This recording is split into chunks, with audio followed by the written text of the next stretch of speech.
그 잠수함은 바다에 들어가자마자 멈췄습니다. 겉은 완벽했지만 안은 텅 비어 있었습니다. 나중에서야 알았습니다. 그 설계가 한국의 기술을 베낀 것이었다는 걸. 그리고 그때 처음 깨달았습니다. 기술은 흉내낼 수 있어도 그 안에 들어있는 정신은 베낄 수 없다는 걸 말입니다. 같은 설계도로 만든 잠수함이 전혀 다른 결과를 보여줬던 그날의 충격적인 이야기를 지금부터 들려드리겠습니다. 사연 시작 전 구독과 좋아요로 대한민국 기술자분들을 응원해주세요. 저는 리처드 프리먼입니다. 미국 해군 전략함대에서 25년간 잠수함 체계 기술 엔지니어로 근무했고 은퇴 후에는 군수 컨설턴트로 전환해 지금까지도 여러 나라를 돌며 무기 체계 자문을 맡고 있습니다. 삶의 대부분을 바다 아래 쇠붙이 덩어리 안에서 보냈기에 저는 기술에는 거짓이 없다고 믿고 살아왔습니다. 모든 무기는 정확한 수치와 계산 위에 존재하며 감정이나 철학 같은 말은 회의실 밖에나 있는 것이라 여겼습니다. 몇 달 전 대만의 국방부 산하 잠수함 개발국에서 연락이 왔습니다. 그들이 추진 중인 자국산 잠수함 프로젝트 하이콘의 설계 검토와 진수 시험에 대해 외부 기술 자문단에 참여해 줄 수 있겠냐는 제안이었습니다. 솔직히 말해 처음엔 조금 의외였습니다. 대만은 오랜 세월 방위산업 전반을 미국산 무기에 의존해왔고 잠수함처럼 고도 기술이 필요한 영역에서는 자체 개발 시도가 거의 없었기 때문입니다. 하지만 동시에 저로서는 꽤 흥미로운 경험이 될 수 있겠다고 생각했습니다. 그들은 자주 국방을 위해 늦게나마 도전장을 던진 것이었고 저는 이 흐름 속에서 객관적 기술 검토 역할을 맡게 된 셈이었습니다. 다만 출국 전 미국 방산업계 몇몇 동료들로부터 이런 이야기를 들었습니다. 그거 한국 도면 베꼈다는 말 있던데. 한국 214급 잠수함이랑 똑같다는 소문 돌던데 말이야. 처음엔 웃어넘겼습니다. 한국이라니. 저에게 한국은 자동차, 반도체, 그리고 휴대폰 정도로만 인식되던 나라였지 잠수함 같은 고급 무기를 떠올려 본 적은 없었습니다. 더군다나 기술을 베꼈다느니 하는 이야기는 흔히 신생개발국에서 따라붙는 풍문이라고 생각했기에 신경 쓰지 않았습니다. 공식 초청장을 받고 타이베이로 향하는 비행기 안에서 저는 프로젝트 개요서를 다시 펼쳐보았습니다. 하이콘은 2016년부터 준비해 2023년에 진수한 대만 최초의 자국산 디젤 잠수함이었습니다. 배수량 2,500톤급, 재래식 추진 방식의 AIP 시스템까지 장착되어 있었고 내부 무장체계도 상당히 야심차게 구성되어 있었습니다. 그 수치만 보면 매우 인상적이었고 야심찬 시도라고 볼 수 있었습니다. 아주 기본은 잘 따라가고 있군. 그때까지만 해도 저는 그렇게만 생각했습니다. 대만에 도착해 첫 회의에 참석했을 때 저는 일종의 데자비를 느꼈습니다. 기술 보고서, 3D 모델, 파이프 배선 구조, 동력 배치도 어디서 많이 본 구조들이었습니다. 처음엔 그냥 우연이라 생각했습니다. 하지만 점점 설명이 진행될수록 그것이 단순한 유사성이 아니라 복제에 가까웠다는 걸 깨닫게 되었습니다. 특히 엔진룸의 파이프 회선 배치와 냉각 시스템의 구조는 제가 과거 한 세미나에서 봤던 한국 214급 관련 이미지와 거의 동일했습니다. 단순한 참고를 넘어선 수준이었습니다. 회의가 끝난 뒤 현장 실무자 한 명이 슬쩍 말했습니다. 이 프로젝트에 한국에서 일하던 기술자들이 꽤 들어왔습니다. 조선소 출신도 있고 해군 퇴직자도 있고요. 그 말에 저는 순간 멈칫했습니다. 한국 기술을 사용했다는 말은 공식적으로 단 한 줄도 없었는데 왜 그 사람들은 참여라는 단어로 그 사실을 슬쩍 감추고 있는 걸까요? 그날 밤 호텔방에서 저는 노트북을 켜고 한국의 잠수함 관련 자료들을 다시 검색했습니다. 그리고 그제야 확신하게 되었습니다. 하이콘은 그 뼈대 자체가 한국 기술을 베껴 만든 결과물이라는 사실을요. 하지만 그때까지만 해도 저는 여전히 이렇게 생각했습니다. 그래도 그들이 조립은 제대로 했겠지. 설계도만 제대로 되면 무기는 작동하게 돼 있어. 수치와 계산만 보면 되는 것이 기술이라 믿었으니까요. 며칠 뒤 그 믿음이 산산이 깨지는 일이 벌어질 줄은 상상조차 못했습니다. 시험 당일 아침, 저는 해군기지 부두에서 하이콘의 첫 항진 테스트를 지켜보고 있었습니다. 회색 선체 위로 대만 해군 장성들과 정부 고위 인사들이 줄지어 올라오고 그 옆에는 각국의 방산 관계자들과 외부 기술 자문진이 배치되었습니다. 언론도 대거 몰렸고 아시아 최초의 독자형 차세대 잠수함이라는 대대적인 홍보 문구가 스피커에서 흘러나오고 있었습니다. 모두가 환호했고 사람들의 얼굴엔 자신감과 자부심이 가득했습니다. 저는 군용 모자를 살짝 눌러쓰고 하이콘의 한미 쪽을 바라보며 묘한 감정을 느꼈습니다.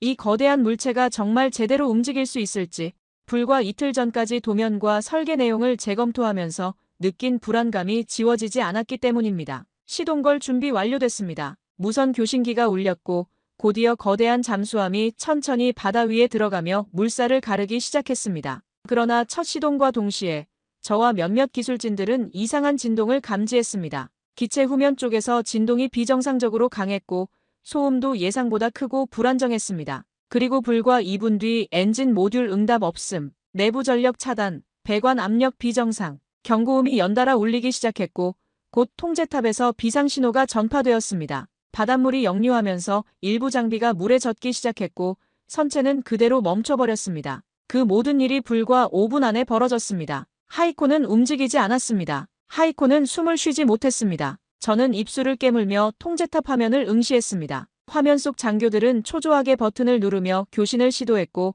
엔지니어들은 비상 프로토콜을 작동시켰습니다. 하지만 주엔진은 끝내 응답하지 않았고 내부 배관은 이미 여러 군데서 파열됐다는 보고가 올라왔습니다. 그 순간 저의 오랜 직업적 직감이 한마디 속삭였습니다. 이건 설계의 문제가 아니다. 이건 본질의 문제다. 시험이 종료되었고 해군은 잠수함을 견인하여 다시 부두로 끌고 왔습니다. 기자들은 빠르게 자리를 뜨기 시작했고 정치인들은 말없이 차량으로 돌아갔습니다. 그리고 저희 기술자문단은 곧바로 긴급 브리핑룸에 모여 원인을 분석하기 시작했습니다. 저는 깊게 한숨을 내쉬며 앞에 놓인 회의 자료를 바라보았습니다. 하이코는 한국의 214급 설계를 그대로 옮겨온 구조였고 핵심 기술을 가진 인력이 없이 조립만으로 구현하려 했습니다. 겉모습은 같았지만 내부는 허술했고 수치로만 이해된 기술은 바다 앞에서 무릎을 꿇었습니다. 그날 밤 저는 호텔방에서 식은 커피를 마시며 멍하니 바다 사진을 바라보고 있었습니다. 왜 이렇게까지 서두른 걸까? 그들은 자주 국방이라는 정치적 구호에 쫓겨 기술적 준비 없이 흉내내기에만 몰두했고 결국 그 대가는 실전에서 치르게 된 겁니다. 그 순간 머릿속에 하나의 나라가 떠올랐습니다. 대한민국. 제가 그렇게 무심코 흘려보냈던 이름. 기껏해야 부품 공급국 정도로 여겼던 나라. 하지만 이제는 달랐습니다. 한국은 자국 기술로 수천 톤급 잠수함을 독자 건조했고 미 해군 장성까지 조선소를 찾아가 감탄했던 나라였습니다. 나는 그동안 너무 많은 것을 너무 얕게 판단해왔던 건 아닐까? 하이콘의 침묵은 그저 한 척의 실패가 아니었습니다. 그건 제 오만함과 무지함이 벌인 조용한 폭발이었습니다. 브리핑룸에서 나온 공식 발표는 예상대로였습니다. 일부 부품의 호환성 문제와 엔진 모듈 조정 부족이 원인이라는 것이었습니다. 하지만 저는 알고 있었습니다. 이건 부품의 문제가 아니라 철학의 부재였습니다. 설계도를 베꼈지만 그 설계도가 탄생하기까지의 시행착오와 노하우는 베끼지 못했던 것입니다. 그 순간부터 저는 한 가지 확신을 갖게 되었습니다. 진짜 기술이란 무엇인지 그리고 한국이 어떤 나라인지 직접 확인해봐야겠다고 말입니다. 하이콘의 실패는 끝이 아니라 제게는 새로운 시작이었습니다. 하이콘의 실패 이후 대만 방산청은 외부 기술진에게 사건의 전모를 공유하겠다고 했지만 그 내용은 예상보다 조용하고 무기력했습니다. 공식 입장은 제작 과정에서의 조립 미숙과 일부 부품 결함이 원인이라는 것이었고 전체 설계 자체는 우수하다는 설명이 덧붙여졌습니다. 그러나 자문위원인 저와 몇몇 기술 전문가들은 속속들이 문제를 알고 있었습니다. 배관 파열은 구조 설계 미스에서 비롯되었고 주엔진이 멈춘 건 시스템 간 충돌 때문이었습니다. 이건 단순한 조립 실수가 아닌 설계를 베끼는데 급급하다가 제대로 된 시험과 누적 경험 없이 강행한 결과였습니다. 그날 저녁 저는 대만 프로젝트에 참여했던 실무 기술자 한 명과 술 한 잔을 나누게 되었습니다. 그는 말수가 적은 편이었지만 제가 먼저 조심스레 물었습니다. 솔직히 말해보죠. 이 설계 한국에서 온 거 맞습니까? 그는 말없이 잔을 들이켰고 잠시 후 작게 말했습니다. 직접적으로는 아니지만 다들 아실 겁니다. 한국에서 근무했던 기술자 몇 분이 컨설턴트로 참여했죠. 그분들이 있던 회사에서 쓰던 설계 문서가 참고된 건 사실입니다. 참고라기보단 복사에 가까웠다는 표현이 맞을지도요. 그 말은 저를 깊은 침묵에 빠지게 만들었습니다. 누군가는 이걸 똑똑한 선택이라 할지도 모릅니다. 검증된 설계를 빠르게 도입하고 외국 기술진의 도움을 받아 시간을 단축하는 것. 하지만 결과는 명확했습니다. 도면을 베꼈지만 기술을 이해하지 못했고 외형을 따랐지만 혼을 담지 못했습니다. 그리고 그때 처음 한국이 떠올랐습니다. 내가 그동안 무시했던 그리고 너무 얕게 판단했던 그 나라. 어쩌면 한국이 진짜로 뭔가 다를지도 모르겠다는 생각이 들기 시작했습니다. 다음 날 저는 조용히 호텔방에서 한국의 잠수함 기술과 관련된 자료를 다시 찾아보기 시작했습니다. 그전까진 잠깐 뉴스로만 접했던 도산 안창호함이라는 이름이 유독 눈에 들어왔습니다. 3,000톤급 재래식 잠수함,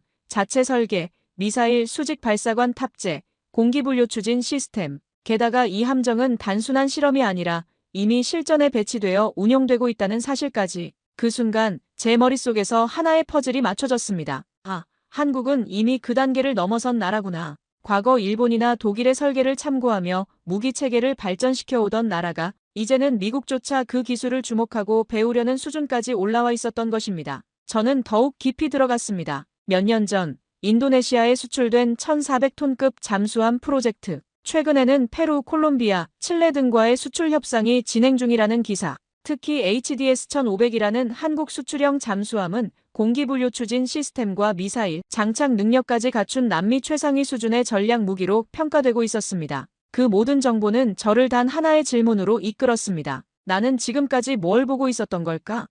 한국은 분명 기술의 나라였습니다. 하지만 단순히 기술력만으로는 설명되지 않는 뭔가 더 깊은 무언가가 느껴졌습니다. 그건 오랜 시간 쌓여온 경험이었고 실전에서 하나하나 피드백하며 개선해온 시스템이었으며 무기라는 것에 철학을 담는 진지함이었습니다. 더 놀라운 사실은 한국이 이 모든 걸 조용히 해냈다는 점이었습니다. 대대적인 홍보나 과시 없이 묵묵히 기술을 쌓고 검증하고 완성해갔습니다. 그리고 이제는 세계가 그 실력을 인정하기 시작한 것입니다. 저는 문득 대만의 하이콘과 비교하게 되었습니다. 하이콘은 출발부터 아시아 최초, 독자 개발이라는 거창한 수식어를 앞세웠지만 실상은 베껴온 기술의 조합에 불과했습니다. 반면 한국은 조용히, 그러나 확실하게 자신만의 길을 걸어왔던 것입니다. 그 순간 저는 마음을 정했습니다. 대만 프로젝트의 기술 조언 보고서를 마무리하는 즉시 한국을 직접 찾아가 보기로. 이번엔 서류나 그래픽 모델이 아닌 진짜 그 나라, 기술자들의 손끝에서 나오는 본질을 직접 보겠다는 결심이었습니다. 하이콘은 침묵했지만 제 안에서 뭔가 움직이기 시작했습니다. 그건 아마도 제가 처음으로 한국 기술을 배우려는 마음이 생긴 순간이었습니다. 밤이 깊어가며 저는 노트북 화면을 바라보며 중얼거렸습니다. 한국, 과연 어떤 나라일까? 그 질문에 대한 답을 찾기 위한 여행이 곧 시작될 예정이었습니다. 며칠 뒤, 저는 개인 일정으로 한국행 비행기에 몸을 실었습니다. 대만 프로젝트는 예정보다 일찍 기술 검토를 마쳤고 저는 보고서에 이렇게 남겼습니다. 설계도는 무기를 만들 수 있지만 신뢰는 만들지 못했다. 이제 제겐 남은 과제가 하나 있었습니다. 내가 그토록 무시했던, 그러나 점점 더 궁금해지는 나라, 대한민국의 방위기술 현장을 직접 눈으로 보는 것이었습니다. 한국에 도착하자마자 저는 HD현대중공업 조선소에 사전 신청한 견학 일정에 따라 방문하게 되었습니다. 저처럼 방산 외부인이 그 안을 자유롭게 둘러보는 일은 흔치 않았지만 기술 협력 자문 목적이라는 명분 덕분에 제한된 구역에서 몇 가지 주요 시설을 볼 수 있게 되었습니다. 그러나 그곳에서 마주한 풍경은 제 예상을 훨씬 뛰어넘었습니다. 첫 번째로 눈에 들어온 건 조용함이었습니다. 거대한 강철이 가공되고 수십 톤짜리 부품이 이동하는 작업장이었지만 기계음 이외엔 거의 말소리가 없었습니다. 모두가 자기 자리에서 묵묵히 움직이고 있었고 기술자들은 설계도 앞에서 메모를 하고 배관을 손질하며 중얼거리듯 점검을 이어가고 있었습니다. 마치 누군가가 지휘하지 않아도 알아서 돌아가는 오케스트라 같았습니다. 그 조선소의 안내를 맡은 사람은 30대 후반쯤 되어 보이는 젊은 기술자였습니다. 그는 유창한 영어로 조심스럽게 공정 과정을 설명해 주었고 중간중간 제가 던진 날카로운 질문에도 거리낌 없이 정확하게 답변했습니다. 제가 특히 놀랐던 건 그의 말 속에 반복해서 등장하던 단어였습니다. 철학. 우리는 설계보다 철학이 더 중요하다고 생각합니다. 기술은 어디서든 흉내낼 수 있지만 철학은 따라할 수 없습니다. 그가 그렇게 말했을 때 저는 문득 대만에서 들었던 설명과 비교하게 되었습니다. 거기선 효율, 단가, 속도 같은 단어가 주로 등장했습니다. 하지만 이곳에선 신뢰, 검증, 지속성, 사람 같은 말이 중심에 있었습니다. 잠시 후 그는 저를 수직 미사일 발사관이 장착된 모형 구조물로 데려갔습니다. 이건 도산 안창호함에 장착된 KVLS 시스템입니다. 우리가 직접 설계하고 테스트했으며 3,000톤급 디젤 잠수함에서는 세계 최초로 탑재된 구조입니다. 그 순간 저는 말문이 막혔습니다. 이런 규모의 함체에 이런 시스템을 독자적으로 넣었다는 건 단지 기술이 아닌 자신감과 책임감이 있어야 가능한 일이었습니다. 그는 이어 말했습니다. 우리는 잠수함을 무기라고 생각하지 않습니다. 생명을 담은 집이라고 생각합니다. 한번 잠수하면 3주 동안 수면 위로 나오지 못하는 공간입니다. 단 하나의 오류도 허용하지 않는 이유입니다. 저는 고개를 끄덕였지만 그 말을 쉽게 잊을 수 없었습니다. 작업장 곳곳을 둘러보며 저는 또 다른 놀라운 점을 발견했습니다. 젊은 기술자와 베테랑 기술자가 자연스럽게 어우러져 일하고 있다는 것이었습니다. 한 모서리에선 20대로 보이는 청년이 50대 선배에게 새로운 용접 기법에 대해 설명하고 있었고, 다른 한편에선 나이든 기술자가 젊은 동료에게 배관 구조의 노하우를 전수하고 있었습니다. 위계가 아닌 협력, 명령이 아닌 소통이 이루어지고 있었습니다. 여기서 일하시는 분들은 모두 몇 년씩 근무하십니까? 제가 물었을 때 안내자는 자랑스러운 표정으로 답했습니다. 평균 근속 연수가 15년이 넘습니다. 아버지가 여기서 일했던 사람들도 많고 아들이 다시 들어오는 경우도 흔합니다. 이곳은 단순히 일터가 아니라 기술의 전통을 이어가는 곳입니다. 그 말을 들으며 저는 깨달았습니다. 이곳의 기술은 하루아침에 만들어진 게 아니라 세대를 거쳐 축적되고 다듬어진 것이라는 사실을 말입니다. 견학의 마지막 순서로 저는 실제 잠수함 함체의 일부를 볼 수 있었습니다. 두꺼운 강철판이 정밀하게 접합된 그 구조물 앞에서 한 기술자가 작은 해머로 용접 부위를 두드리며 소리를 확인하고 있었습니다. 아직도 손으로 확인하십니까? 제가 물었을 때 그는 웃으며 답했습니다. 기계도 중요하지만 결국은 사람의 손과 귀가 마지막 검증을 합니다. 우리는 이걸 믿음이라고 부릅니다. 그날 저녁 호텔로 돌아온 저는 혼자 중얼거렸습니다. 그건 그냥 함선이 아니었군. 그건 철학이었어. 서류로 보는 설계도에선 느껴지지 않았던 진심이 현장에서 온몸으로 느껴졌습니다. 도면은 있을 수 있습니다. 자료도 숫자도 치수도 복제 가능합니다. 하지만 그 모든 것의 바닥에 깔린 철학은 결코 베껴지지 않는 것이었습니다. 그리고 저는 그 순간 깨달았습니다. 하이콘이 실패한 건 그 나라가 무능했기 때문만이 아니었습니다. 그들은 기술을 훔쳤지만 정신은 들여다보지 않았습니다. 한국은 철저히 현실에서 실패하고 개선하고 경험을 축적하며 지금에 도달한 것이었고, 그 길은 결코 설계도 하나로 단축할 수 있는 길이 아니었습니다. 며칠간의 한국 체류를 마치고 미국으로 돌아온 뒤 제 머릿속은 여전히 정리되지 않은 질문들로 가득했습니다. 같은 시기 대만 방산청은 하이콘 사고와 관련된 사후 보고서를 내부 배포했고, 일부 내용은 언론을 통해 외부에도 알려졌습니다. 그들은 여전히 겉으로는 엔진 결함과 배관 오류를 문제의 원인으로 축소하려 애쓰고 있었지만 기술검토단 중 한 명이었던 저로선 그 진실을 누구보다 잘 알고 있었습니다. 그건 단순한 결함이 아니었습니다. 그건 기술을 훔쳐오고도 그것을 자기 것처럼 다룰 준비조차 하지 않았던 자들의 오만이 만든 결과였습니다. 반면 제가 한국에서 보고 온 조선소는 달랐습니다. 그들은 처음부터 완벽하지 않았습니다. 도산 안창호함 이전까지 한국은 독일 설계에 의존해왔고 209급, 214급 등 수입 설계를 바탕으로 천천히 기술을 내재화했습니다. 하지만 그 과정에서 단 한 번도 이제 우리가 최고다라고 자만하지 않았습니다. 오히려 수없이 많은 시험과 오류를 반복하며 자신들만의 언어로 잠수함을 만들어갔습니다. 한국의 기술은 도면으로 시작했지만 땀으로 완성된 것이었습니다. 그 반면 대만은 도면으로 시작해 그 도면 자체를 신처럼 맹신했습니다. 이걸 그대로 만들면 될 거야 라는 생각. 거기에 시간 단축과 예산 절감이라는 이름 아래 핵심 기술의 이해 없이 외형만 따라가는 전략. 그건 무기 개발이 아닌 모형 조립에 가까운 접근이었습니다. 며칠 뒤 저는 미국 내 방산 전문가들과의 정기 모임에 참석하게 되었습니다. 거기엔 국방부 출신 장성, 민간 군수기업 대표, 그리고 아시아 군사기술을 연구하는 전략가들이 참석해 있었습니다. 그 자리에서 한국 조선소 이야기를 꺼냈을 때 몇몇 사람들은 고개를 끄덕였지만 여전히 회의적인 반응도 많았습니다. 한국이 잠수함까지 아직 독일 기술에서 완전히 벗어나지 못했을걸. 기술력은 좋아졌을지 몰라도 글로벌 신뢰도는 글쎄. 저는 더는 참지 못하고 조용히 말했습니다. 나는 그 조선소를 직접 다녀왔습니다. 그리고 그곳에서 기술보다 깊은 철학을 봤습니다. 한국은 이제 독일이 아니라 자신만의 길을 걷고 있습니다. 잠수함은 종이 위에서 태어나지 않습니다. 조선소 바닥에서 흘러내린 땀과 시간 속에서 태어나는 겁니다. 그날 이후 제 인식은 완전히 바뀌었습니다. 제가 한국을 무시했던 건 그들이 작고 조용한 나라였기 때문이었습니다. 하지만 그 조용함은 자신감에서 비롯된 것이었고 그 자금은 응축된 밀도의 다른 표현이었습니다. 그로부터 얼마 뒤 저는 다시 한번 페루 쪽 인사와 연결되었습니다. 그들은 해양 방어 강화를 위해 새로운 수출형 잠수함 HDS-1500을 검토하고 있었고 유럽 여러 국가와 동시에 한국과도 협의 중이라는 이야기를 들었습니다. 저는 조용히 말했습니다. 페루가 진짜로 무언가를 갖고 싶다면 한국 것을 택하라. 그들은 기술만 파는 게 아니다. 믿음을 함께 주는 나라다. 그리고 제 자신에게도 다시 물었습니다. 하이콘은 왜 멈췄을까?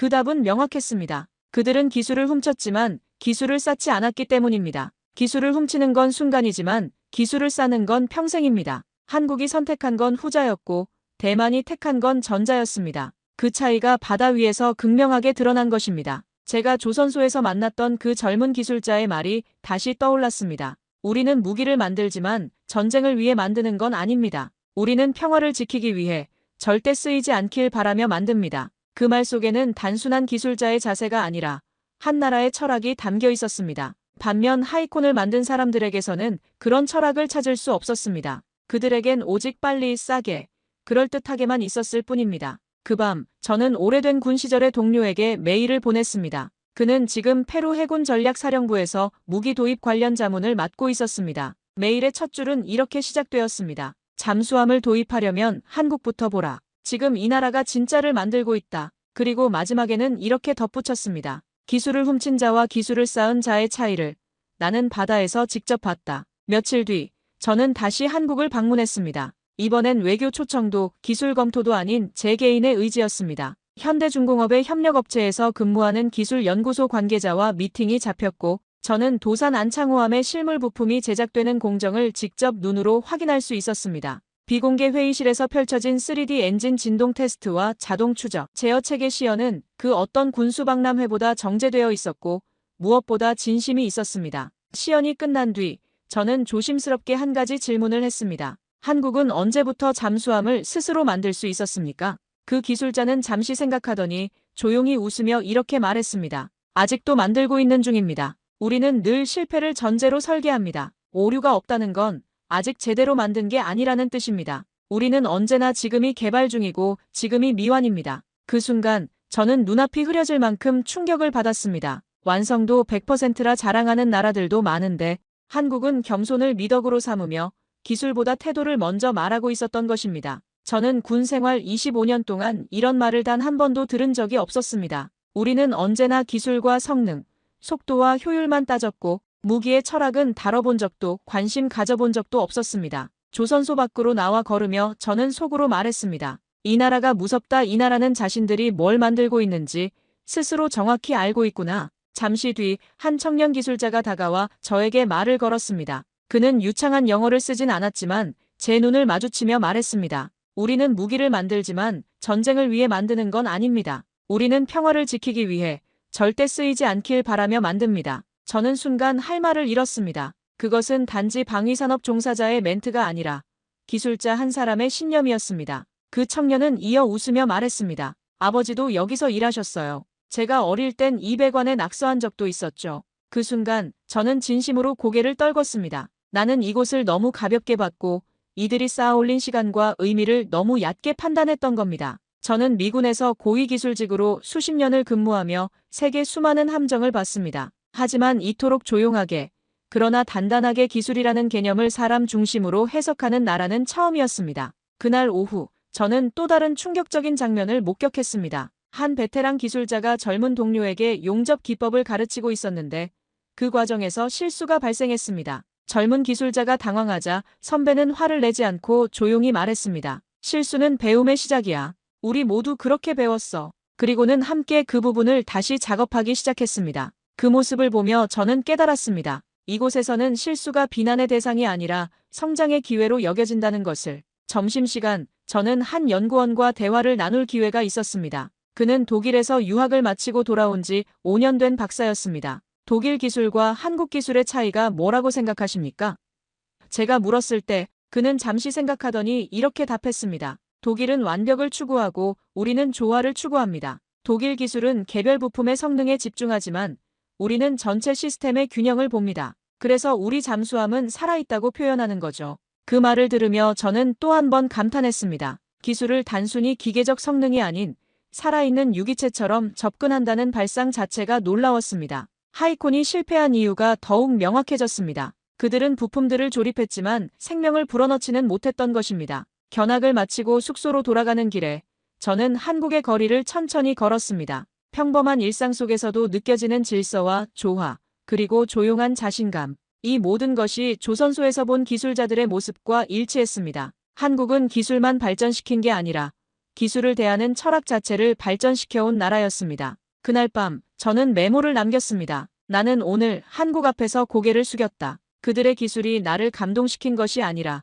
그 기술을 대하는 그들의 태도가 나를 무릎 꿇게 만들었다. 그리고 마지막에 이렇게 덧붙였습니다. 25년간 군인으로 살아온 내가 오늘 처음으로 진정한 기술자들을 만났다. 제가 한국에서 돌아온 지 한 달 뒤 페루 해군 사령부에서 연락이 왔습니다. 그들은 저와 예전부터 전략 수중전력 재편과 관련한 자문 교류를 이어오던 관계였고 최근 남미 태평양 해역에서의 해양 안보 강화를 위해 본격적인 잠수함 전력 도입을 검토하고 있다는 이야기였습니다. 그들의 관심은 기존의 유럽제 중고 잠수함이 아닌 새로운 수출형 현대 무기체계였습니다. 그러면서 조심스럽게 제게 묻더군요. 리처드, 솔직히 한국 잠수함, 우리에게 맞을까? 저는 그 질문을 들은 순간 한국 조선소에서 묵묵히 파이프를 용접하던 젊은 기술자의 얼굴이 떠올랐습니다. 그리고 단호하게 대답했습니다. 그 나라가 만든 잠수함은 단지 무기가 아닙니다. 그건 시간이고 정신이고 신뢰입니다. 당신들이 그걸 선택한다면 기술보다 더 큰 걸 얻게 될 겁니다. 곧이어 페루 해군 실무단은 한국의 시찰단을 파견했고 그들의 일정에 제가 동행하게 되었습니다. 이전과는 다른 시선으로 저는 조선소 구석구석을 다시 돌아봤습니다. 이번엔 미국인이 아니라 한국 기술의 증인으로서 말이죠. 현장에서 HDS-1500 모델의 AIP 장치, 함체 재질, 미사일 탑재 구조, 운용 인력 편성까지 시연이 진행되었고 페루 해군 장교들이 가장 놀라워했던 건 운용 효율성과 안정성이었습니다. 우린 이 정도를 원했던 게 아닙니다. 이건 기대 이상입니다. 그들 중 한 명이 제게 소리치듯 말했습니다. 이건 지금까지 우리가 봐왔던 무기가 아니라 완성품입니다. 특히 인상 깊었던 건 한국 기술자들의 설명 방식이었습니다. 그들은 단순히 성능 수치를 나열하지 않았습니다. 대신 이 시스템이 승무원들에게 어떤 안전을 제공하는지, 유지보수가 얼마나 간편한지, 실제 운용 상황에서 어떤 도움이 되는지를 중심으로 설명했습니다. 페루 측 인사들은 그런 접근 방식에 깊은 감동을 받았습니다. 이들은 무기를 팔려는 게 아니라 우리를 도우려 한다는 것이 그들의 평가였습니다. 며칠 뒤 페루 측은 HDS-1500 도입을 본격적으로 검토하기로 결정했고 한국 측과의 기술 교류 및 추가 협정 논의가 진행되기 시작했습니다. 공식 계약은 아니었지만 한국 잠수함이 실전 무기 수출 시장에서 경쟁력을 입증한 역사적인 순간이었습니다. 저는 그 순간을 지켜보며 느꼈습니다. 한국은 이제 기술을 가진 나라가 아니라 기술을 믿게 만드는 나라가 되었다는 걸 말입니다. 그리고 놀랍게도 대만 내부에서도 변화의 움직임이 포착되었습니다. 하이콘 실패 이후 대만 국방부는 외부 기술 도입 체계의 신뢰성 검토를 이유로 한국 조선소 측과의 비공식 접촉을 타진하고 있다는 이야기가 업계에서 들려오기 시작한 겁니다. 그들은 기술을 훔치려 했지만 실패했고 이제는 기술을 배우겠다는 자세로 다시 접근하려 하고 있었습니다. 물론 당장 모든 게 바뀌진 않겠지만 그 첫걸음이 바뀌었다는 사실은 충분히 의미 있었습니다. 더욱 놀라운 소식은 콜롬비아와 칠레에서도 들려왔습니다. 페루의 한국 잠수함 검토 소식이 알려지자 인근 남미 국가들도 연쇄적으로 관심을 보이기 시작한 것입니다. 특히 칠레 해군은 태평양 해역의 새로운 해양 질서에 대응하기 위해 차세대 잠수함 전력이 필요하다며 공식적으로 한국 측에 기술 협의를 요청했습니다. 한국의 K방산이 남미 전체로 확산되는 순간이었습니다. 그 즈음 저는 미국에서 열린 아시아 태평양 무기체계 세미나에 초청되어 연단에 섰습니다. 제가 준비한 마지막 슬라이드에는 이런 문장이 적혀 있었습니다. 기술은 수치로 측정되지만 신뢰는 시간으로 증명된다. 한국은 그 시간을 건너온 나라다. 청중 속에서 몇몇 전문가들은 고개를 끄덕였고 어떤 이는 메모를 남겼고 그리고 어떤 이의 눈빛은 깊은 반성처럼 느껴졌습니다. 발표를 마친 뒤 한 유럽 방산업체 대표가 저에게 다가와 말했습니다. 리처드, 당신 말이 맞는 것 같습니다. 우리는 한국을 너무 얕보고 있었어요. 이제는 그들을 경쟁자가 아닌 동반자로 봐야 할 때인 것 같습니다. 그 말을 들으며 저는 뿌듯함을 감출 수 없었습니다. 한국은 결국 해냈습니다. 조용히, 묵묵히, 그러나 단단하게. 이젠 누구도 그 이름을 가볍게 말하지 못할 것입니다. 그날 밤 저는 페루 해군 친구에게 메시지를 보냈습니다. 축하한다. 당신들은 올바른 선택을 했다. 한국은 단순히 잠수함을 파는 게 아니라 미래를 함께 만들어가는 파트너가 될 것이다. 그리고 저 자신에게도 말했습니다. 한국, 이제 세상이 당신들을 주목하고 있다. 페루 해군과 한국 조선소의 기술 교류가 본격화되던 어느 날, 저는 다시 한번 워싱턴 DC 방산 세미나에 초청을 받았습니다. 이번 주제는 신흥해양전력국의 수중전 대응 전략이었고 발표자 중에는 프랑스, 독일, 이탈리아의 잠수함 제작사 관계자들도 참석해 있었습니다. 기술적 우위를 내세우는 전통의 강자들 사이에서 한국의 이름은 아직 그리 많이 거론되지 않았습니다. 여전히 좋긴 한데 아직은 이라는 뉘앙스가 많았고 몇몇은 가격이 강점이지 성능은 유럽이 낫다는 평가를 서슴지 않았습니다. 하지만 저는 이제 더는 조용히 넘기지 않았습니다. 발언 기회를 얻자마자 저는 단호한 어조로 말을 시작했습니다.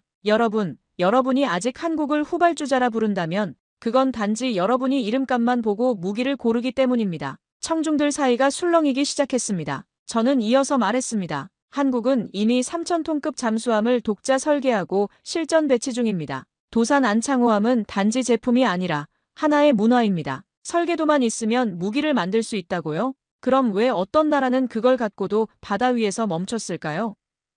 누구도 반박하지 않았습니다. 그 자리에 있었던 모든 전문가들은 알고 있었기 때문입니다. 바로 대만 하이콘 사태를 말하는 것이었고, 그리고 그 실패가 한국 기술에 대한 신뢰를 반사적으로 끌어올렸다는 사실을 말입니다. 저는 목소리에 더욱 힘을 실어 계속했습니다. 저는 두 나라의 조선소를 모두 봤습니다. 한 곳에선 기술을 베끼려 애쓰고 있었고, 다른 한 곳에선 철학을 만들어가고 있었습니다. 기술은 복사할 수 있습니다. 하지만 철학은 복사할 수 없습니다. 한국이 가진 건 단순한 기술이 아니라 기술을 대하는 태도입니다. 청중석에서 몇몇 사람들이 고개를 끄덕이기 시작했습니다. 저는 마지막으로 이렇게 말했습니다. 저는 미국 해군 출신 기술자입니다. 하지만 지금 한 나라의 기술 앞에서 고개를 숙인 사람입니다. 그 나라는 조용하지만 강했고 느리지만 정확했습니다. 그 나라의 기술자들은 오늘도 전쟁을 막기 위해 무기를 만들고 있었습니다. 그게 바로 한국입니다. 발표가 끝나자 박수가 터져나왔습니다. 예상보다 훨씬 길고 진심 어린 박수였습니다. 그날 이후 저는 여러 국제방산 프로젝트 자문단으로부터 한국 관련 기술평가 요청을 연달아 받기 시작했습니다. 과거엔 독일, 프랑스 기술만 비교하던 보고서에 대한민국 방산체계라는 항목이 따로 포함되기 시작한 겁니다. 그리고 그런 변화의 중심에 저 자신이 서 있다는 사실이 놀랍도록 감격스럽고도 벅찼습니다. 며칠 뒤 페루 해군 전략국 사령관에게서 연락이 왔습니다. 리처드, 당신 말이 맞았어. 우리는 지금 기술이 아니라 파트너를 선택한 거야. 그의 목소리는 흔들림 없었고 자부심이 묻어나 있었습니다. 그리고 저는 조용히 그리고 자랑스럽게 말했습니다. 그 파트너는 한국입니다. 그 순간 저는 제가 한국의 대변인이 되어 있다는 걸 깨달았습니다. 미국인인 제가 한국 기술을 세계에 알리는 역할을 하고 있었던 것입니다. 그 후로도 비슷한 일들이 계속 이어졌습니다. 브라질에서 온 해군 관계자가 저에게 한국 잠수함에 대해 물었을 때 저는 자신 있게 추천했습니다. 호주 방산업체 대표가 아시아 기술 동향을 묻자 저는 한국을 가장 먼저 언급했습니다. 심지어 독일 조선소 임원이 한국 기술 수준이 어느 정도냐고 물었을 때 저는 이렇게 답했습니다. 당신들이 가르쳐준 학생이 이제는 선생님을 뛰어넘었습니다. 어느 날 한국 조선소에서 직접 연락이 왔습니다. 제가 해외에서 한국 기술을 홍보해주고 있다는 소식을 들었다며 감사 인사를 전하고 싶다는 내용이었습니다. 그 전화를 받으며 저는 뭉클함을 느꼈습니다. 제가 한국을 위해 뭔가를 했다는 게 아니라 한국이 저에게 진실을 가르쳐줬기 때문에 그 진실을 나누고 있을 뿐이었습니다. 그리고 저는 점점 더 확신하게 되었습니다. 한국은 이제 세계 무기 시장의 게임 체인저가 되었다는 것을. 단순히 좋은 제품을 만드는 수준을 넘어서 무기 개발에 대한 패러다임 자체를 바꾸고 있었습니다. 기술 중심이 아닌 사람 중심으로, 성능 위주가 아닌 철학 기반으로 말입니다. 그날 밤 저는 오랜 친구에게 이런 메시지를 보냈습니다. 나는 지금 자랑스럽게 말할 수 있다. 한국이라는 나라를 알게 된 것이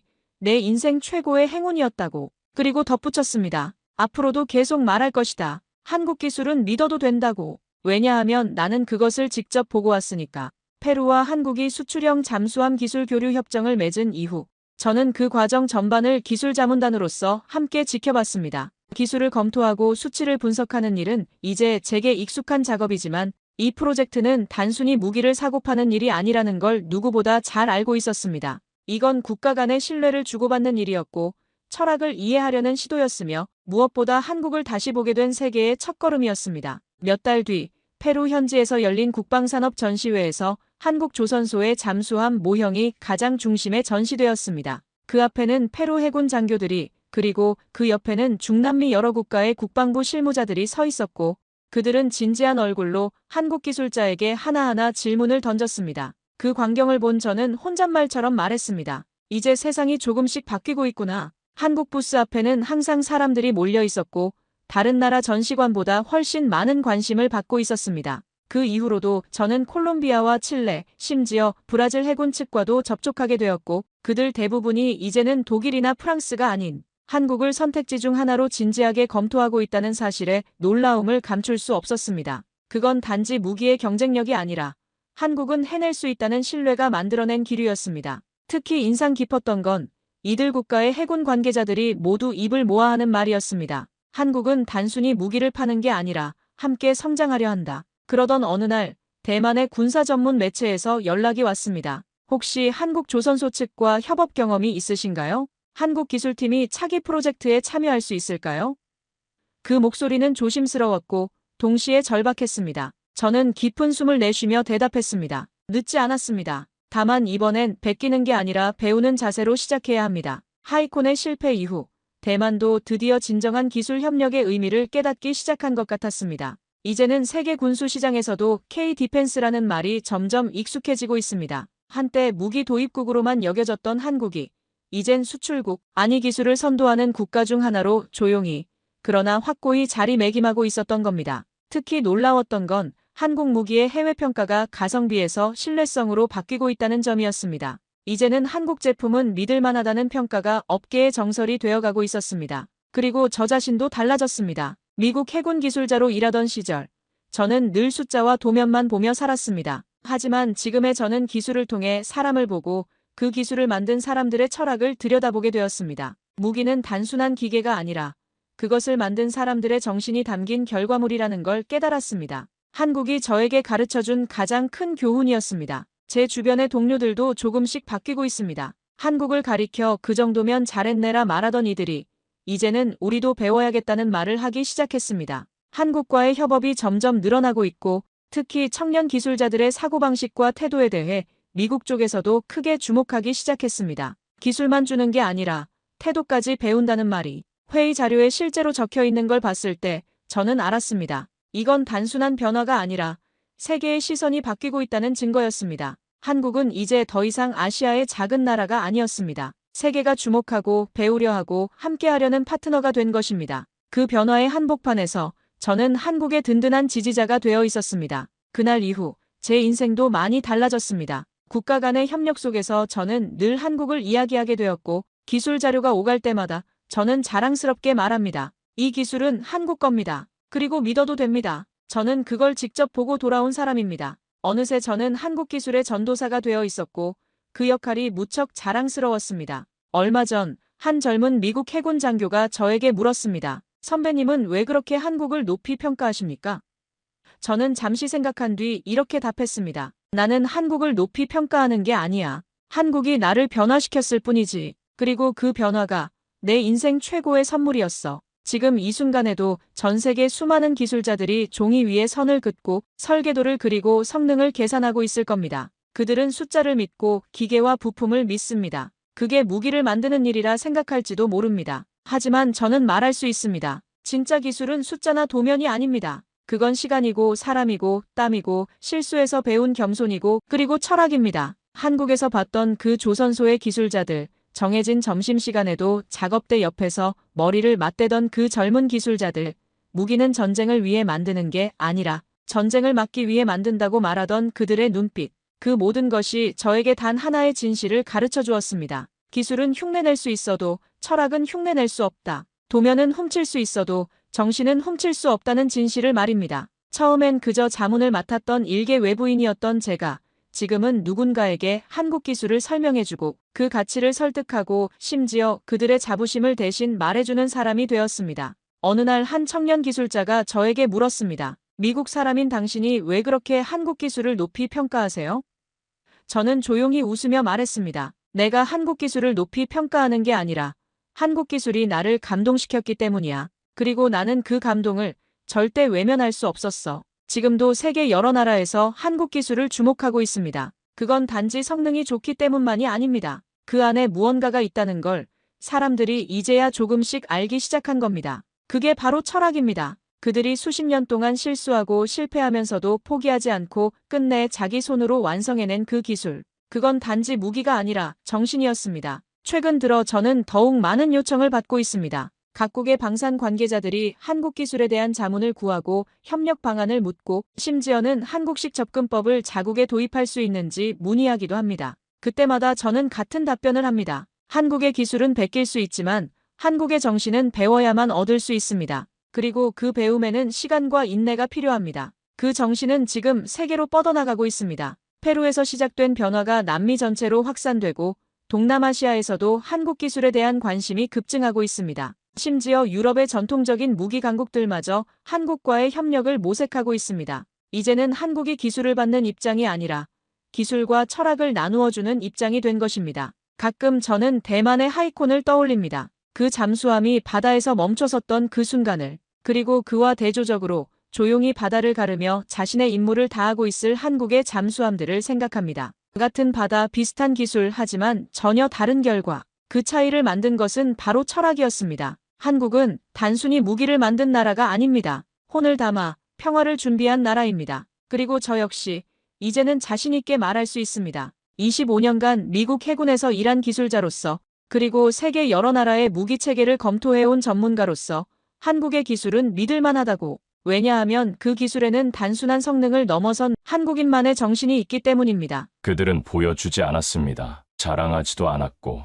설명하지도 않았습니다. 그런데 저는 그들의 침묵 앞에서 제 전략 인생이 부끄러워졌습니다. 파괴로 평화를 말하던 제가 그날 처음으로 무기의 부재가 얼마나 강할 수 있는지를 깨달았습니다. 그들은 핵을 갖지 않았지만 전 세계를 멈추게 만들 전략을 설계해냈습니다. 그 나라의 이름은 대한민국이었습니다. 사연 시작 전 1초면 가능한 구독과 좋아요 부탁드립니다. 저는 콜린 맥킨리입니다. 영국 해군 전략국에서 20년을 보냈고 미영 핵전략협의회도 수차례 참여한 사람입니다. 제가 다뤄온 전략의 세계는 언제나 냉정하고 계산적이었습니다. 억제는 숫자였고 평화는 무기에서 나왔습니다. 그런 저에게 한국의 SLBM 전략이라는 단어는 오랫동안 의문이었습니다. 비핵국이 과연 억제를 논할 자격이 있는가? 저는 그렇게 생각했죠. 2024년 저는 런던에서 SLBM 억제 비교 보고서를 막 마친 참이었습니다. 인도와 파키스탄의 긴장이 심상치 않았고 미국은 동북아 전력 재배치에 분주했습니다. 저는 보고서에서 한국에 대한 언급을 짧게 남겼습니다. 기술적 진보는 있으나 전략적 영향력은 제한적. 지금 돌이켜보면 부끄러운 단정이었습니다. 며칠 후 제 책상 위에 낯선 봉투 하나가 도착했습니다. 대한민국 해군 전략기획단이라는 문구가 적혀 있었고 내용은 간단했습니다. 도산 안창호급 배치2 실증 참관 초청. 처음엔 장난인 줄 알았습니다. 비핵국이 SLBM 실증을 보여준다니 웃어넘길 뻔했지만 며칠 뒤 브리셀 나토 전략회의에서 제 생각은 완전히 바뀌었습니다. 회의장 단상의 선한국 장교는 이렇게 말했습니다. 도산 안창호 배치2는 SLBM 10기 탑재, 세계 두 번째 리튬이온 배터리 운용, 국산 통제체계 구축 완료, 전술 은밀성과 생존성 면에서 핵잠수함 수준의 억제력을 확보하였습니다. 그 순간 회의장이 술렁였습니다. 프랑스 대표단은 정적이었고 미국 대표는 천천히 고개를 끄덕였습니다. 저는 말없이 회의장을 나와 서울행 항공권을 예약했습니다. 이건 과장이 아니라면 제 전략 철학 자체가 시험대에 오르는 일일지도 몰랐습니다. 그리고 그해 저는 대한민국 부산 앞바다에서 제 생애 가장 조용하지만 가장 깊은 충격과 마주하게 되었습니다. 부산 해군기지에 도착한 날은 잿빛 안개가 바다를 감싸던 아침이었습니다. 부두에 들어서자마자 저는 바다 쪽으로 시선을 돌렸고 그 순간 숨을 삼킬 수밖에 없었습니다. 짙은 회색 철갑이 파도 위로 천천히 모습을 드러내고 있었습니다. 그것은 무언가를 과시하지 않았고 오히려 드러나기를 주저하는 것처럼 고요했습니다. 하지만 위압감은 분명했습니다. 저게 도산 안창호 배치2입니까? 제 물음에 해군 장교는 조용히 고개를 끄덕였습니다. 배수량 3,600톤, 길이 89.4m. 저는 평생 수많은 잠수함을 봐왔지만 이 잠수함은 다르게 느껴졌습니다. 함정이 아니라 구조물 같았습니다. 전쟁을 위한 무기라기보다는 무언가를 막기 위한 벽처럼 보였습니다. 그날 저는 일본 방위참모본부 소속의 기술 장교와 함께 견학을 받게 되었는데 그는 처음부터 무표정이었습니다. 그의 시선엔 견제와 의심이 동시에 담겨 있었고 그런 태도는 저조차 낯설지 않게 느껴졌습니다. 사실 저 역시 비슷했으니까요. 우리는 제어실로 향했습니다. 통제 패널은 모두 한글로 구성돼 있었고 무기 시스템은 독자 소프트웨어 기반이라고 설명을 들었습니다. 통제 소프트웨어도 자체 개발입니까? 제가 묻자 해군 관계자는 이렇게 대답했습니다. 네, 전투체계는 ADD와 민간 방산업체가 함께 만든 시스템입니다. 외부 코드 도입 없이 완전 국산화되었습니다. 저는 무심코 주머니에 손을 찔러 넣었습니다. 설계 기반, 제어 알고리즘, 센서 통합 방식까지. 이건 영국에서조차 아직 시도하지 못한 조합이었습니다. SLBM은 총 10기, 사거리 최대 800km, 수직 발사관 10기가 조밀하게 설치되어 있었고 수면 아래에선 이미 발사 시뮬레이션 테스트를 마쳤다고 했습니다. 통제실 한쪽에서는 말구평 소나 700채널이 바다를 스캔하고 있었고 예인 소나 TB270K가 먼 해역을 추적 중이었습니다. 이 모든 기술을 어떻게 이 짧은 시간에 제 속에서 뭔가가 천천히 흔들리기 시작했습니다. 잠수함 바깥을 다시 바라보았습니다. 검은 물결 위로 조용히 잠긴 그 실루엣은 마치 지금 제 자존심 위를 유유히 지나가는 것 같았습니다. 그리고 저는 처음으로 우리가 정말 저들을 과소평가한 건 아닐까라는 생각을 했습니다. 이 모든 걸 어떻게 이룬 겁니까? 도산 안창호급 배치2 내부를 둘러본 뒤 제 머릿속엔 오직 그 질문만 맴돌고 있었습니다. 통제 시스템, 센서 체계, 발사 플랫폼까지 전부 완성되어 있었습니다. 한국해군 중령은 말했습니다. 2004년 장보고 사업 시작 이후 핵심 단계는 모두 비공개로 진행됐습니다. SLBM 플랫폼 자체도 대외비로 개발됐고 실전 배치는 2023년에 완료되었습니다. 그 말에 저는 묘한 전율을 느꼈습니다. 20년이 넘는 시간을 단 한 번의 과시도 없이 준비해왔다는 사실이었습니다. 우리는 다릅니다. 영국은 전략을 보여줌으로 억제하고 과시를 통해 신뢰를 얻습니다. 트라이던트 SLBM의 시험 발사는 국제 언론을 초청해 생중계하는 것이 기본이었고 핵잠수함의 전략 위치조차 가끔은 일부러 노출시키기도 했죠. 하지만 한국은 전혀 다른 방식으로 억제를 운용하고 있었습니다. 보이지 않는 억제, 드러나지 않는 전략. 그 침묵의 무게가 점점 저를 압박해왔습니다. 기술 브리핑은 더욱 놀라웠습니다. SLBM 10기 탑재, 사거리 약 800km, 수직 발사관 통합형 플랫폼, 세계 두 번째 리튬이온 배터리 적용, 일본 소류급에 이어 장기 자망 작전과 은밀성 강화, 전투 지속력 대폭 상승, 국산 전투 체계와 전술 제어 알고리즘까지 모두 자체 개발, 국산화율 80% 이상. 한국 방사는 생각보다 훨씬 깊고 조용히 진화하고 있었습니다. 그 순간 한 장면이 떠올랐습니다. 2021년 중국이 태안 앞바다에 정보함을 띄웠다는 보도. 당시엔 단순한 감시 활동이라 여겼지만 지금에 와서야 깨달았습니다. 중국은 이 배치2의 움직임을 추적하려 했던 겁니다. 한국이 만든 이 침묵의 함정은 이미 그들에게도 위협이었고 견제의 대상이었습니다. 설명을 마치고 돌아서는 중령의 뒷모습을 보며 저는 어쩐지 주머니 속 손에 땀이 고이고 있다는 걸 느꼈습니다. 전략이 흔들리는 소리가 제 안에서 들렸습니다. 그리고 저는 직감했습니다. 내가 믿어온 전략이라는 개념 자체를 여기서부터 다시 배워야 할지도 모른다는 것을요. 도산 안창호함 내부를 둘러본 후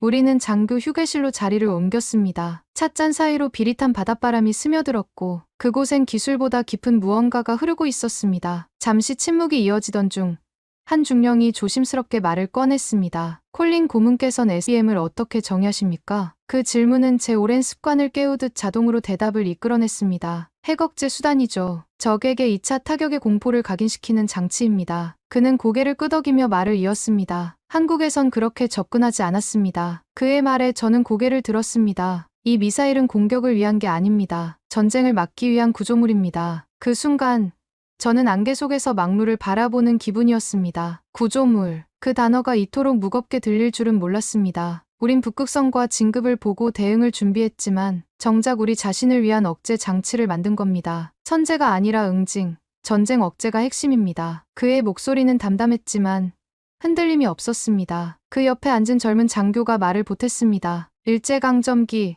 전쟁, 분단 우리는 너무 많은 것을 잃었습니다. 이 잠수함은 잃지 않기 위해 만든 겁니다. 탄두보다 중요한 건 의지입니다. 그 말을 들은 순간 저는 눈을 피했습니다. 그들은 억제를 기술이 아닌 선택의 문제로 보고 있었던 겁니다. 우리는 무기를 통해 균형을 유지하고자 했고 그들은 의지를 통해 침묵 속 질서를 설계하고 있었습니다. 이건 단순한 군사 전략이 아니었습니다. 이건 그들의 역사와 기억, 그리고 살아남겠다는 집단적 각오로 이루어진 철학이었습니다. 그제서야 저는 문득 깨달았습니다. 지금 제가 앉아있는 이 공간, 차 한 잔의 온기마저 가벼워 보이지 않았습니다. 기술이 아니라 철학, 그 철학이야말로 이 SEM을 무기에서 구조물로 바꾸고 있었던 것입니다. 영국으로 돌아온 건 비 내리던 늦가을이었습니다. 히드로 공항에 발을 딛는 순간부터 저는 이상하리만치 조용해졌습니다. 아무 말도 하지 않았고 아무런 보고도 즉시 쓰지 않았습니다. SLBM 운용 보고서 마감 기한은 다가오고 있었지만 저는 컴퓨터 앞에 앉아 키보드에 손만 올려둔 채 한참을 움직이지 못했습니다. 문장은 쓰여지지 않았습니다. 아니, 쓰고 싶은 말을 모르겠다는 게 맞겠지요. 보고서 서두에는 늘 그렇듯 이렇게 시작했습니다. 억제란 잠재적 파괴력을 통한 평화의 유지 장치다. 하지만 지금 제 머릿속엔 그 문장이 더 이상 자리를 잡지 못했습니다. 억제란 무엇인가? 그 질문이 자꾸 떠올랐습니다. 한국에서 들었던 말들이 머릿속을 맴돌았습니다. 우리는 이 무기를 공격이 아니라 구조물로 봅니다. 탄두보다 의지가 중요합니다. 그 말들이 처음엔 철학적으로 들렸지만 지금은 전략적으로 옳다는 생각이 들기 시작했습니다. 기술은 흉내낼 수 있어도 철학은 따라할 수 없습니다. 그리고 그 철학이 전략의 방향을 결정짓는다면 그건 이미 단순한 기술 우위의 문제가 아니었습니다. 책상 위에 놓인 영국 해군 전략 교본을 펴보았습니다. 과거 수십 년 동안 제가 지필에 참여했던 문서들.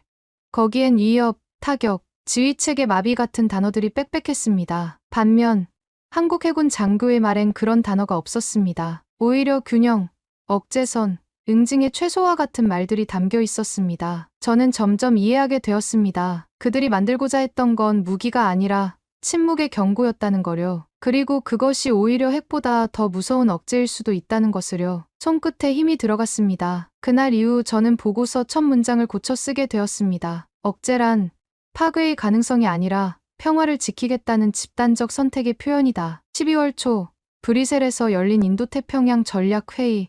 그 자리에는 미국, 영국, 프랑스, 일본, 인도, 호주 등 태평양 주변 해군 전략 담당자들이 모두 모여 있었습니다. 회의는 여느 때처럼 중국의 진급급 전략 잠수함에 대한 대응, 그리고 인도파키스탄 간의 핵균형 조절 이슈로 시작됐습니다. 하지만 예상치 못한 이름이 등장한 순간 회의장의 온도는 바뀌었습니다. 대한민국, 도산 안창호급 배치2, SLBM 실전 배치 확인, 인도 해군 프로젝트 수주 경쟁 참여 중. 이 한 줄이 발표 스크린에 뜨자 회의장은 조용해졌습니다. 몇몇 인도 대표단이 고개를 돌렸고 미국 대표는 팔짱을 푼 채 앞을 바라보았습니다. 프랑스는 노트에 뭔가를 조용히 적고 있었고 저는 시트를 다시 펴 읽었습니다. 이제 한국의 존재는 회의의 뒷부분이 아니라 중심으로 들어온 것이었습니다. 방산협력 세션에선 더 구체적인 이야기가 나왔습니다. 대한민국 하나오션, 도산 안창호급 플랫폼 기반 수출 전환 추진 중. 호주, 인도,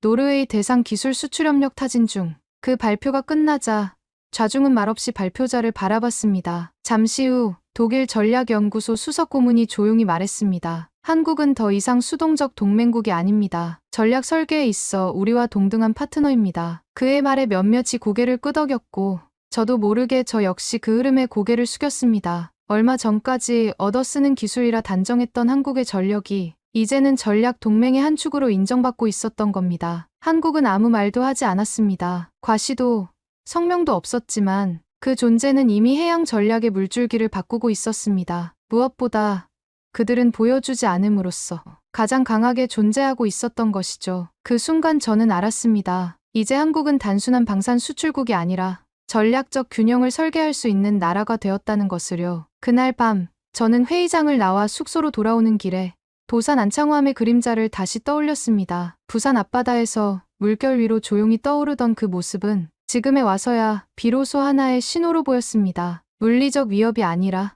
누구에게도 말하지 않지만 모두가 알게 되는 조용한 경고. 생각해보면 한국은 단 한 번도 SLBM 운용을 공식적으로 선포한 적이 없었습니다. 북극성 같은 이름도 시험 발사 영상도 드러내지 않았습니다. 그러나 그 침묵이 오히려 더 크게 울리고 있었던 겁니다. 그것이 바로 한국이 선택한 전략이었고 그 전략은 단 한 발의 발사 없이도 균형을 만들어내고 있었습니다. 우리는 수십 년간 억제랑 공포의 계산이라 배워왔습니다. 트라이던트 미사일의 사거리와 다탄두 분리 가능성, 적국의 핵시설을 무력화할 수 있는 정확도, 그 모든 숫자들이 억제의 수단이었습니다. 그런데 한국은 의지로 전략을 설명하고 있었습니다. 이건 전쟁을 막기 위한 구조물입니다. 해군 장교의 그 말이 계속 떠올랐습니다. 그들은 전력을 준비하면서도 그것을 언제든 멈출 수 있는 선택지를 남겨두고 있었습니다. 탄두를 만드는 게 아니라 그 탄두를 갖지 않기로 결정한 나라, 그 절제가 더 강하다는 걸 저는 처음으로 인정하고 있었습니다. 그날 밤 저는 방 안에서 메모장을 열고 이렇게 썼습니다. 한국의 SL 억제의 최종 수단이 아니다. 그 자체로 하나의 윤리적 선언이며 전략적 균형의 설계도다. 처음으로 저는 분석이 아닌